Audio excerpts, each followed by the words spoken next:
aporte centrado en la cuestión de las trayectorias escolares, las trayectorias de los estudiantes, un aporte que tampoco puede pensarse si no es en función de las condiciones institucionales.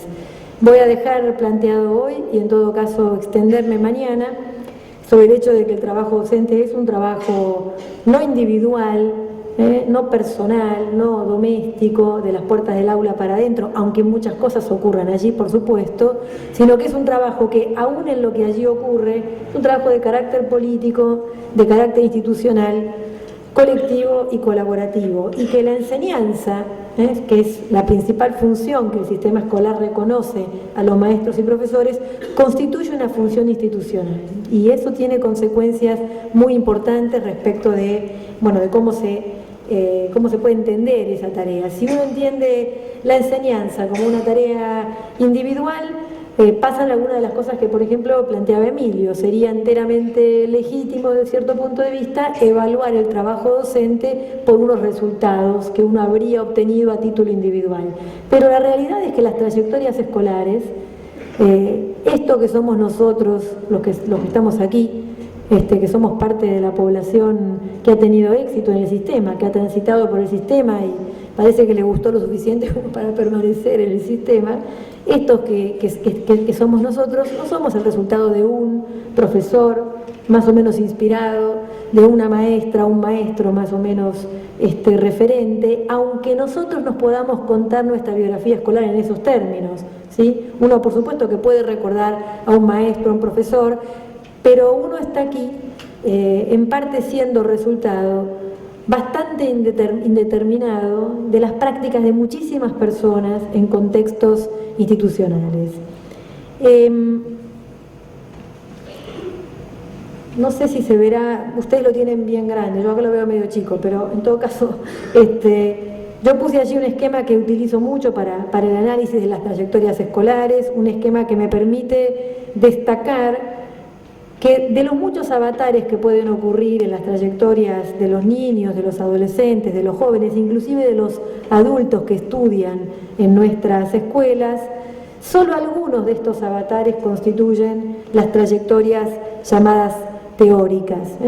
que podrían definirse como ingresar a tiempo, avanzar un grado por año, permanecer en el sistema hasta completar una carrera educativa que está pensada cada vez para más años, cada vez para más tiempo, y por añadidura aprender. Este esquema merece un montón de análisis que han sido desarrollados por las personas que se dedican a investigar sobre las trayectorias escolares. Yo me voy a detener en uno solo, casi en el último, que es que nos encontramos en una situación muy extraña hoy día, donde es posible que un niño adolescente ya convertido en joven haya recorrido el sistema completando una trayectoria educativa continua y sin embargo le pueda ocurrir que aprenda mucho menos de aquello que se esperaba que aprendiera en su tránsito por la escolaridad. Antes de centrarnos en la escuela, yo quisiera hacer algunas precisiones adicionales relacionadas con las trayectorias escolares que dejen de alguna manera planteados algunos temas de discusión. Por un lado, reconocer que sin duda la trayectoria educativa de cualquiera de nosotros no se reduce a nuestra trayectoria escolar, y no me estoy refiriendo únicamente a la relación entre escuela y crianza, que es una relación por supuesto muy importante, sino también a las múltiples oportunidades formativas que tienen lugar hoy día en la medida en que participamos en una sociedad en la cual el conocimiento circula y se produce de maneras cada vez más complejas. La trayectoria educativa nuestra, pero sin duda la de los niños y adolescentes que hoy están en edad escolar, en modo alguno puede reducirse a su trayectoria escolar. Pero el aprendizaje escolar tiene ciertas características específicas, entre otras cosas, por lo menos como ha sido pensado históricamente, por lo menos como está estructurado el saber pedagógico del que podemos disponer. En ese saber pedagógico, el aprendizaje escolar requiere continuidad, requiere enlazar, requiere coordinar, requiere integrar, requiere algo de eso que hace el sistema en un proceso prolongado en el tiempo y que parece que se nos pierde en unas visiones contemporáneas sobre la enseñanza que tienden a descuidar este aspecto de la continuidad y a introducir, por lo tanto, como trato de poner allí en la tercera de las frases, fuertes discontinuidades en las cronologías de aprendizaje, a veces en una misma escuela y seguramente entre escuelas. En una institución como esta, y tal vez como algunas de las que trabajen aquellos de nuestros asistentes que no pertenecen a esta institución, quizás no es una vivencia tan cotidiana de la discontinuidad, pero a escala del sistema, y voy a poner después algunos ejemplos, a escala del sistema tenemos una vivencia muy concreta de fuertes discontinuidades en las historias de aprendizaje que construyen los niños y los adolescentes, a veces en una misma escuela y muchas veces entre escuelas, en el marco de trayectorias escolares que se caracterizan por el cambio, por el traslado de una escuela a la otra, de una zona del país al otro, del cambio de turno, cambio de modalidad o lo que fuere. Y también subrayar que la escuela propone a quienes asisten a ella en calidad de alumnos una suerte de régimen de trabajo, regula la posición de alumno, la posición de alumna, aunque no siempre esa posición de alumno o de alumna sea tomada como objeto de enseñanza. Muchas veces la escuela supone que es la familia la que tiene que construir esa posición y que le tiene que entregar a la escuela unos niños o unos adolescentes con las disposiciones básicas para aprender en la escuela.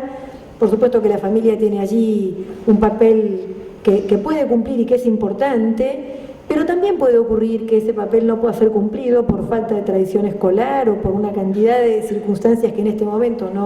no estamos en condiciones de explayarnos para comentar, y la escuela muchas veces se posiciona frente a los estudiantes casi como si estos debieran traer la posición de estudiantes y esta no fuera objeto de enseñanza. De modo que antes de entrar a la escuela, y esto ya es una entrada a la escuela, es cierto que hay muchas cosas para pensar en el afuera de la escuela, pero una vez que estamos adentro de la escuela y trabajando en ella, quizás una de las primeras cuestiones a subrayar, una de las primeras tareas institucionales que tenemos los maestros y los profesores, es contribuir a construir en aquellos que asisten a la escuela en calidad de alumnos esa posición. No es una posición natural, es una posición que se construye. En ese sentido, me gustaría plantear, sin desmedro de que se puedan hacer consideraciones acerca de obstáculos que son de otro orden, de orden social, de orden cultural, hasta de orden político, a las trayectorias escolares, yo quiero centrarme en algunos obstáculos que son específicamente pedagógicos, en el sentido de que ocurren en el marco de la escuela y tienen mucho que ver con la docencia como profesión. Por un lado, referirme a prácticas institucionales y a culturas profesionales que en ocasiones son contrapuestas a la educación como derecho. Nosotros tenemos hoy día un marco normativo y una mirada sobre los sistemas escolares en los cuales la idea de la educación como derecho ha ganado espacio y tiene cada vez más sustento y más, yo diría, más validez a nivel social. Y sin embargo todavía existen en el sistema sectores del sistema que desarrollan prácticas, porque están apoyadas en ciertas culturas profesionales, que no necesariamente acompañan esta idea de la educación como derecho. Pero además, aun cuando puedan existir culturas y prácticas que sí acompañen la idea de la educación como derecho, también es cierto que existen aspectos estructurales de la escolaridad que plantean obstáculos a las trayectorias de los niños y adolescentes en nuestras escuelas, aspectos que son organizacionales y también pedagógicos. A título de ejemplo, por ejemplo, en mi país sucede, y conversando con algunos colegas del Uruguay el fin de semana pasado, algo de esto se podía reconocer también, un ejemplo de una práctica institucional que es contrapuesta a la educación como derecho, es convertir la inasistencia al nivel inicial en un impedimento para ingresar a la escolaridad primaria. Eso es algo que está en contra de la educación como derecho. Una cosa es que nosotros reconozcamos la importancia de que los chicos asistan a la escuela cada vez más temprano, y otra cosa es que después el incumplimiento de ese derecho, que después de todo es una responsabilidad del Estado y del sistema, se convierta en un motivo para que los sujetos no se escolaricen. Desde el punto de vista, en cambio, de los aspectos estructurales de la escolaridad, aspectos que tienen que ver con la organización escolar y con el saber pedagógico, podemos ejemplificar estos obstáculos con las dificultades que tenemos para pensar las escuelas como ámbitos donde se puedan producir reagrupamientos diversos. El sistema escolar ha tenido un único modo instituido de reagrupar a los estudiantes, que es la repitencia. Ese ha sido su modo histórico de reagrupar. Agrupaba inicialmente por edad, se iniciaba una trayectoria que debía ser continua, completa, de avance progresivo, como planteaba la diapositiva hace 3 o 4 para atrás, y el modo del sistema de reagrupar cuando eso no ocurría era la repitencia. Hoy sabemos que la repitencia no tiene el efecto que le suponíamos en términos de reencauzar los aprendizajes de los sujetos, y sin embargo afrontamos obstáculos estructurales y además límites en nuestro saber pedagógico para producir otras formas de reagrupamiento. En esta mirada del trabajo de enseñanza, en esta mirada del trabajo docente, en esta mirada de las trayectorias escolares, que trata todo el tiempo de situar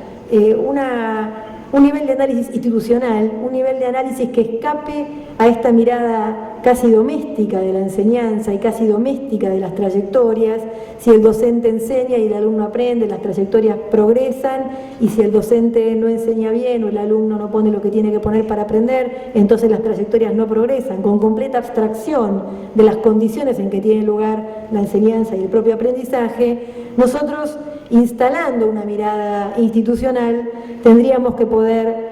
redefinir lo que en términos escolares se llama el riesgo educativo. Yo puse allí una frase de McDermott que me gusta mucho, que me sirve para analizar el problema del llamado riesgo educativo, otra vez para situarlo en términos institucionales. Dice McDermott: obsérvese que no negamos que por la razón que sea, algunos niños aprenden más lentamente que los otros o de una manera diferente. Se trata solo de que, sin los arreglos sociales que atribuyen importancia a los ritmos diferenciales de aprendizaje, la discapacidad de aprendizaje no existiría. No estamos diciendo que no hay diversidad, lo que estamos diciendo es que en una institución normalizadora es la normalización que propone la institución la que convierte la diversidad en un problema y eventualmente hasta inclusive en una discapacidad. Yendo muy rápido porque el tiempo apremia, si nosotros tomamos una perspectiva institucional del riesgo educativo, como hemos tomado una perspectiva institucional de la enseñanza, deberíamos propiciar entonces el desetiquetamiento, de grupos enteros de niños y de adolescentes. Ayer yo les preguntaba a mis estudiantes en la Universidad Nacional de General Sarmiento cuánto tiempo de atención creen ellos que son capaces de prestar los niños de 6 años al inicio de la escuela primaria a una clase, y al principio me daban unas respuestas muy afirmativas, 5 minutos, 2 minutos, eran unas respuestas muy poco promisorias para la posibilidad de aprender, hasta que pudimos llegar a un depende, ¿no? Depende de muchas cosas, entre ellas depende, por supuesto, de la naturaleza de la propuesta educativa, de aquello que se les propone como ocasión para poder aprender. Y si uno empieza a mirar de manera un poco más fina cuáles son las condiciones institucionales que están delimitando el aprendizaje, entonces puede trabajar desetiquetando grupos enteros de niños y adolescentes que están mirados como en riesgo educativo, como si portaran alguna cualidad subjetiva que los pone en riesgo, y como si este riesgo no tuviera que ver con las propias condiciones de la enseñanza. En ese sentido, considerar las definiciones del riesgo educativo como transitorias y en alguna medida operacionalizarlas, preguntarnos qué hacer con el currículum único, con el aula estándar, con el método uniforme, que han sido estructurantes del sistema escolar, definitorias de lo que significa enseñar, y que nos ponen frente a una tensión hoy día, porque como les decía al principio, estamos en un momento interesante, estamos en un momento promisorio, pero es un momento que estamos enfrentando con un saber pedagógico construido bajo este modelo, bajo el modelo de un currículum único, de una metodología uniforme de trabajo y de un aula considerada como aula estándar. Ahora, esta pregunta de qué hacer No es qué debe hacer cada uno, y ahí es donde quiero volver a enlazar con el trabajo docente y la institución.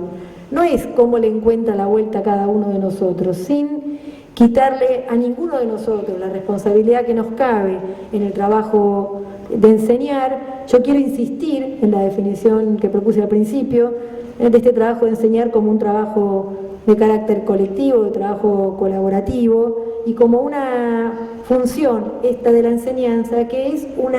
función institucional.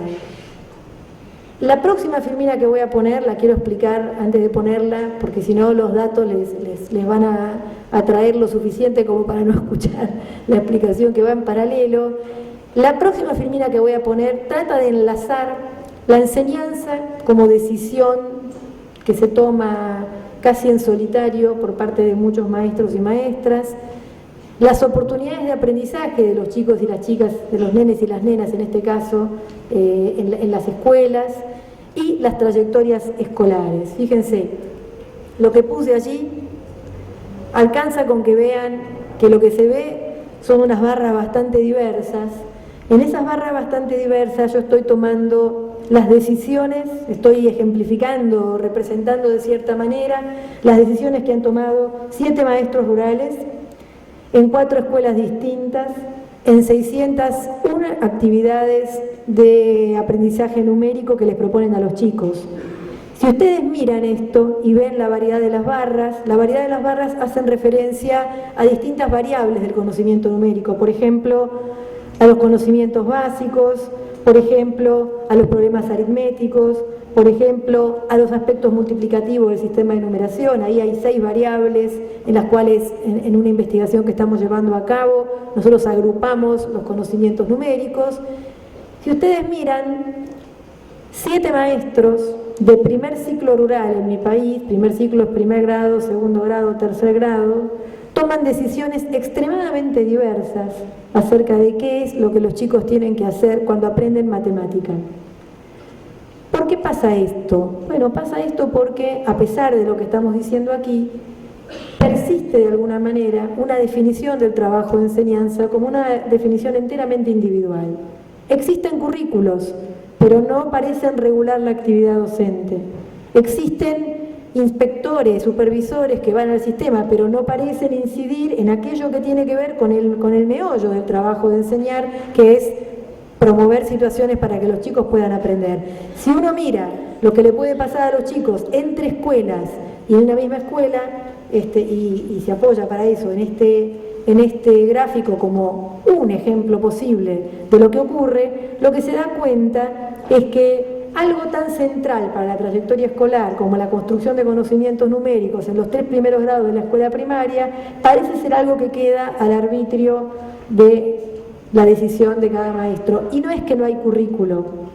y no es que no hay inspección, y no es que no hay una formación docente, por cierto, bastante normalizada desde cierto punto de vista, pero hay algo que parece perdido, que es esta perspectiva institucional, que hace de la trayectoria de los estudiantes no el resultado de la decisión individual y azarosa de un conjunto de maestros, sino el resultado de una planificación a escala del sistema y de una decisión profesional que se coloca en ese marco de planificación. Para cerrar, decir que lo que estoy diciendo en modo alguno se traduce en que entonces, como decía Emilio y señalaba bien el problema, no se trata entonces ahora de caer sobre los sujetos, sobre los agentes, sobre los docentes, como si el problema estuviera en lo que ellos hacen a título individual. Si lo que ellos hacen a título individual introduce fuertes discontinuidades en las cronologías de aprendizaje de los estudiantes, es porque hay a escala del sistema condiciones que hacen esto posible. Entonces, cerrar reivindicando una vez más, como tantas otras veces lo he hecho en este país y lo hago en el mío, la centralidad de la política para la mejora de la enseñanza. En la perspectiva que estoy sosteniendo aquí, la enseñanza no es un problema que haya que resolver a título individual, a título doméstico, cada uno cerrando la puerta de su aula, viendo qué hace para adentro con los chicos, sino que es un problema que tienen que resolver las políticas en un trabajo que, desde mi punto de vista, tiene que hacer 2 cosas. primero tiene que analizar con mucho cuidado cuáles son las características del proyecto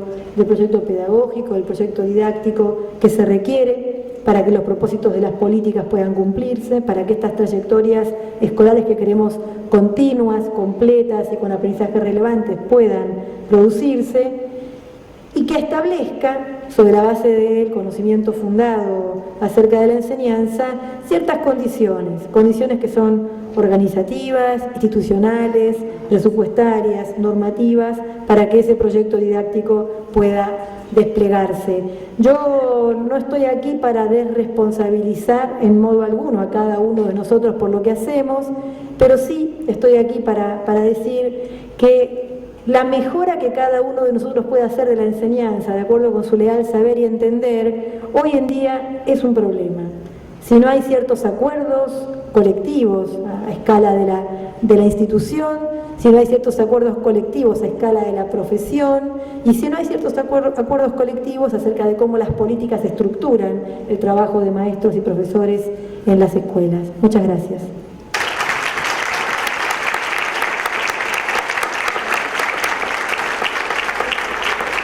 Un agradecimiento a Flavia y a todos los panelistas, y vamos a leer ahora algunas de las preguntas. Voy a empezar por esta general, que es para el profesor Teti Fanfani, que dice: ¿cómo hacemos para que el aprendiz se involucre con el aprendizaje?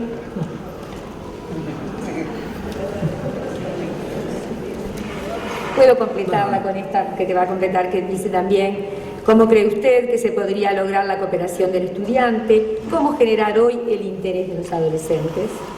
El problemita, ¿no? Sí. Pero primero insistir que sin esta, yo le llamo demanda de conocimiento.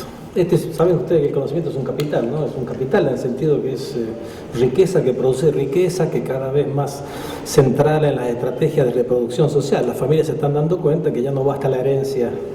Incluso aquellos que tienen capital económico, tierras, acciones, propiedades, saben que no les basta heredar a las generaciones siguientes, a sus hijos, las riquezas, sino que también los mandan a la universidad ahora, cada vez más. Todos los ricos ahora mandan a sus hijos a la universidad, cosa que no era así hace 50 años. El tema es que este capital, es curioso, los que están desposeídos de este capital no lo demandan, no tienen conciencia de que gran parte de su situación de subordinación en la sociedad se debe a la ausencia, digamos, a la desposesión de capital cultural. En el capitalismo agrario, los no propietarios, los que trabajaban la tierra, eran conscientes de que en gran parte de sus padecimientos se debía a que no eran propietarios de la tierra y lucharon por la apropiación colectiva de la tierra. Se movilizaron, incluso hoy hay movimientos, los sin tierra, y luchan por la tierra, incluso tuvieron éxito. Si uno tiene poder político, puede repartir la tierra, se hacen las reformas agrarias, etc. Con el conocimiento es un problema, porque en primer lugar no siempre el excluido de la cultura tiene conciencia de lo que está excluido, no lucha por la cultura. Ustedes han visto, por ejemplo, un movimiento en Uruguay por la matemática. Queremos matemática, que nuestros hijos nos enseñen matemática. No, queremos escuela, queremos título, queremos que creen la universidad acá en mi pueblo, que creen un secundario. Sí, se moviliza la gente porque todavía confunde escolarización con conocimiento, ¿no? Que, como decía Flavia, después de terminar los ciclos escolares los alumnos en América Latina, y es un problema los que no terminan. Entonces tenemos que preocuparnos por los que no terminan, pero también tenemos que preocuparnos por los que terminan y no aprenden. Pero esto es, este capital, que es el conocimiento, se distingue de aquellos otros capitales porque el que está excluido no lo demanda. Si no hay demanda, no hay aprendizaje, no hay interés. ¿Cómo hace un maestro democrático que está convencido que si este chico no aprende a calcular, no sabe cálculo de probabilidades, no va a poder ser ni remisero, ni autónomo, ni tener una tienda, un almacén, que necesita tener lenguaje, competencias expresivas, por ejemplo, poder poner palabras a sus demandas, sentimientos, necesidades, no tenga que estar delegando en ciertos líderes que hablen en nombre de él y después hacen sus propios intereses hablando en el nombre de los demás? Bueno, ¿cómo se hace esto para despertar el interés por el conocimiento? En primer lugar, tomar conciencia de que el interés no es algo innato. Porque yo he tenido debate con amigas comunes acá, pedagogas, que me decían, no, pero el ser humano es naturalmente, está inclinado al aprendizaje y al conocimiento. Sí, es una libido cognoscendi, como se dice en latín, ¿no? propensión, una inclinación a conocer, forma parte del equipamiento del ser humano, es una constante antropológica. Pero el objeto de ese conocimiento puede ser cualquiera. Hay gente que orienta su líbido conocente y aprenderse el nombre de todos los jugadores de fútbol de todas las selecciones de Uruguay y quién metió todos los goles en todos los partidos, los nombres y las vidas y obras de todas las vedetos de los artistas, y otro se dedica a la matemática. O sea, ese libido la puede orientarse a distintos objetos. Y hay que reconocer que hay objetos que son más nobles, entre comillas, más poderosos que otros. Ahora, ese objeto, el orientarse hacia un objeto específico, eso tendría que ser tarea, es social. Entonces eso tendría que ser, muchas veces la familia hace eso, y orienta a chico hacia el violín, hacia el violonchelo. Uno dice, ¿cómo llego al violonchelo? ¿O por qué se llegó al piano? Hay condiciones sociales para que ciertas predisposiciones al arte se efectivicen. Entonces una escuela democrática es cierto, tiene entonces que desarrollar el interés. En primer lugar, algunas cuestiones básicas que en las discusiones con docentes hemos trabajado, la experiencia internacional, conocer el interés de los alumnos, conectar la matemática o los contenidos del programa con los intereses de los alumnos, por lo cual supone conocer esos intereses. Entonces, eliminar esta percepción que está tan difundida entre los colegas docentes, bueno, de todos los niveles, superior también. A estos chicos no les interesa nada. Han oído esa frase terrible, ¿no? Los chicos no les interesa nada. No les interesa nada lo que tú le estás contando. A ustedes no les interesará nada lo que yo estoy diciendo acá, pero no quiere decir que no tengan interés, ustedes tienen otros intereses. Entonces, un poquito creo que conocer al alumno, me parece que eso es todavía me parece que es